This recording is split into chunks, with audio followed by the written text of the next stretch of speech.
Assalamu alaikum wa rahmatullahi wa barakatuh. Um, I've often wondered about Imam Ali alayhi salam saying, do not seek fame. And you wonder sometimes as to whether or not you're behind the seeking of it. One thing I could be rest assured is that I don't think I'm very famous, although I've tried to reach out to family members using the YouTube app and have had some varying degrees of success through it. And I think it's important to be able to influence opinions in the way of doing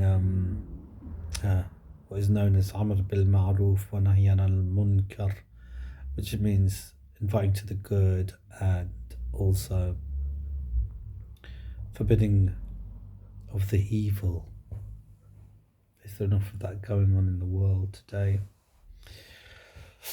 I don't actually, and am I how much that am I doing, and am I doing it effectively at all? And is that my purpose? I mean, you know, I am a Muslim, and expressing the faith is important. After having said that, I would like not to ramble on. In life, we go through so many dichotomies, and by the time you reach 50, and I've spoken to many who agree with me that you suffer with one kind of mental incapacity or another. We were all damaged by that time. You know, uh, what's the word for it? Anyway,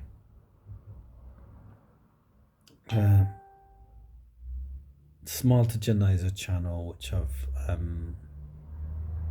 recently been, well, not recently, it's a channel which I've looked at and subscribed to. There's some interesting stuff in there. One thing I'd like to allow you guys to be aware of is that recently there's been an upload about Jordan Peterson and the professor. I always get mixed up with either Peter Jordanson or Jordan Peterson. I think it's Jordan Peterson, and he's being critiqued by the Smile to Jannah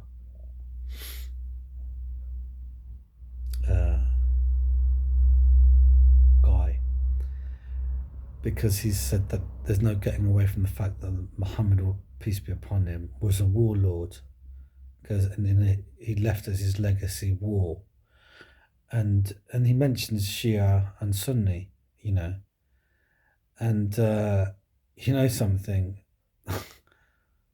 I have to say that, as an argument, if someone asked me, how dare you say, or how could it ever possibly be? I mean, Mr. Jordanson is not stupid, and I know that he's spoken with Sayyid Makki, who is a Shia Muslim, but is refusing to speak to Muhammad Hijab. He's not speaking to him, but he's spoken with Sayyid Makki. And although it wouldn't be right for someone to blatantly say that, someone is only just a warlord, I'm sure Jordan Peterson understands there's more to it than that. Muhammad, peace be upon him, the Prophet, peace be upon him, was a worshipper of Allah subhanahu wa ta'ala. And,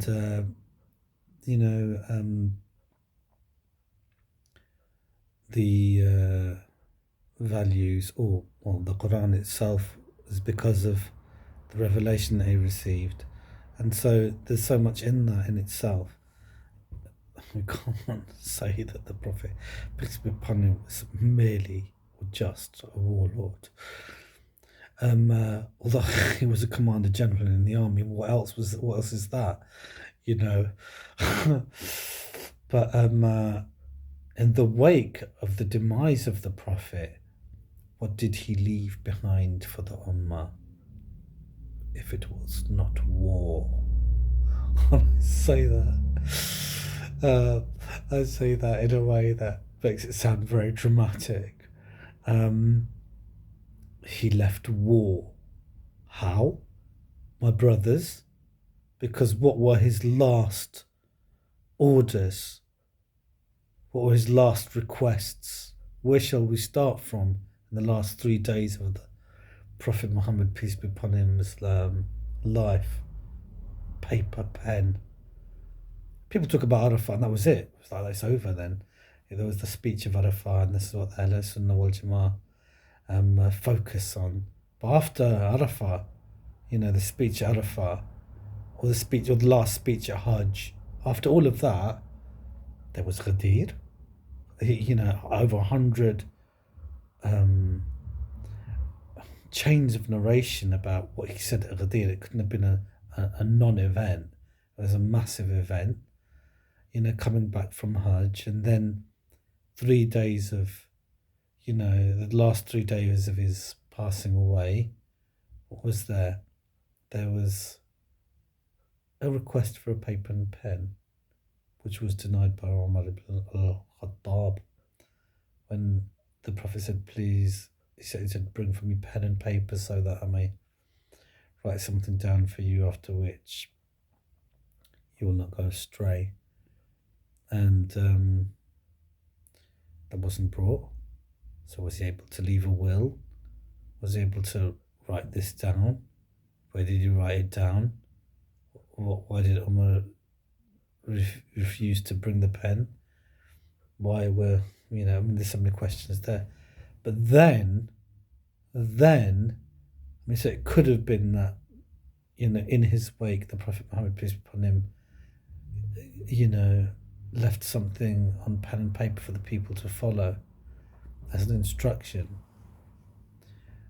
Jordan Peterson then could have said that this is what the Prophet Muhammad left in his wake, this amazing divine advice which has been recorded by those who followed the dictate of the final prophet to write down what he said, but they didn't.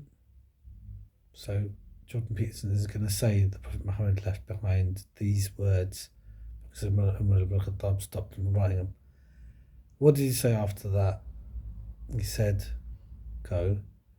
Then he ordered 3,000 men, which is cited in Sahih Bukhari, to go to Sham and wage war. 3,000, and he ordered them to go. He left in his wake war. And was that war carried out? No.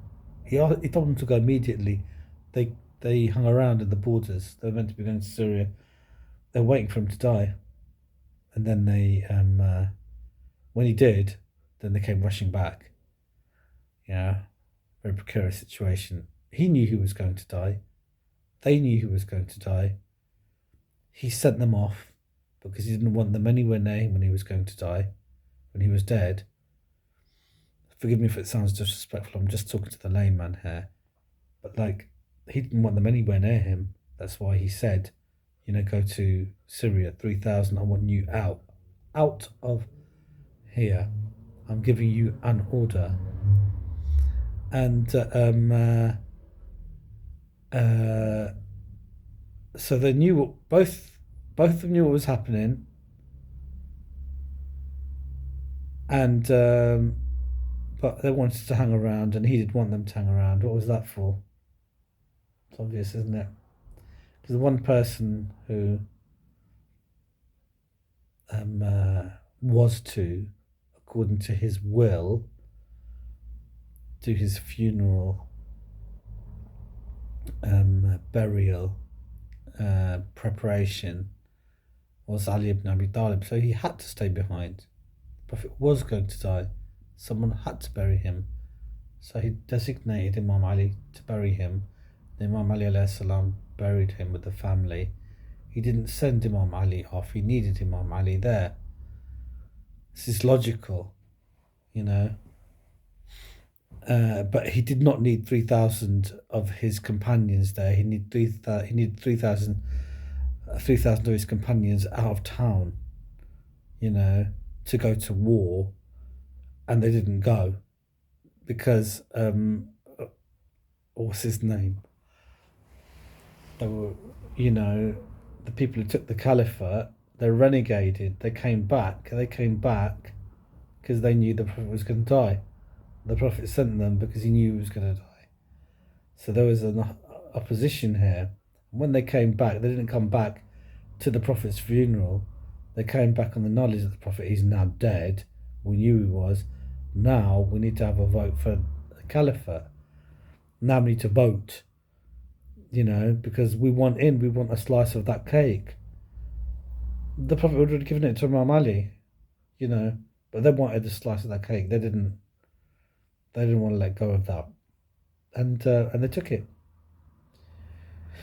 And you know, I always refer to the film The Gladiator, and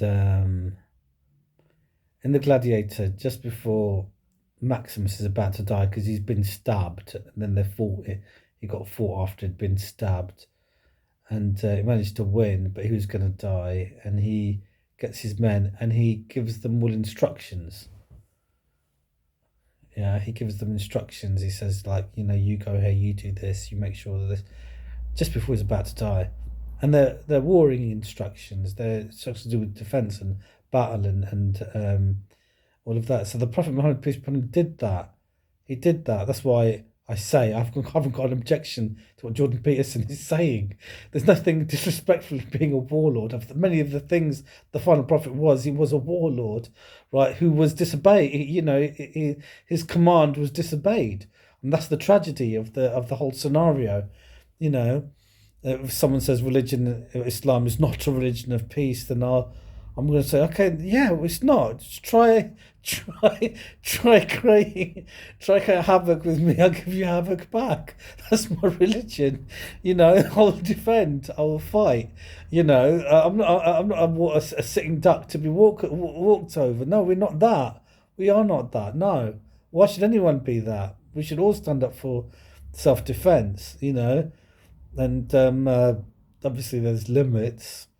You know, like as Ayatollah Khamenei says, you know, nuclear weapons. No, that's going beyond the limits. There are limits, you know, and you stay within them. But anyway, that's a ramble. It's a pretty long one. I hope that some of you may have stayed to the end to listen to this, but they were just my thoughts. The reality is I've bought a Galaxy Tab. Not bought, I've got it on contract, a Galaxy Tab S7. I was just trying it out. I want to be a more of a creative force in kind of like society, and I don't think I'm doing it very effectively. Teaching isn't enough. I need to do more to bring something out there. But anyway, I've expressed my thoughts today using this modern technology, and write in the comment section below if you've got anything to say about what I've said today. Allahumma salli ala Muhammad wa ala Muhammad wa ajil farajah.